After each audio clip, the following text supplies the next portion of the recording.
etong sinasabi mga kababayan na may ikaapat pa daw na nakaamba na impeachment complaint laban po dito kay Sara Duterte. Dahil mga kababayan, ito yung mapapag-usapan at mapapag-usapan po ito.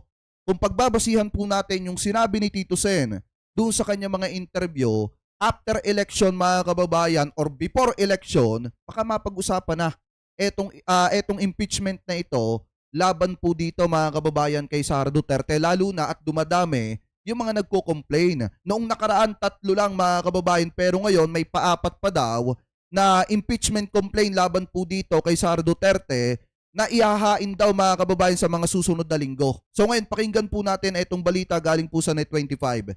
Ikinikredit po natin sa kanila yan, hindi po yan atin. Gagawan lamang po natin ng reaction video and then i-play na po natin mga kababayan. Na fourth. No, ika-apat. Eto. Posibleng may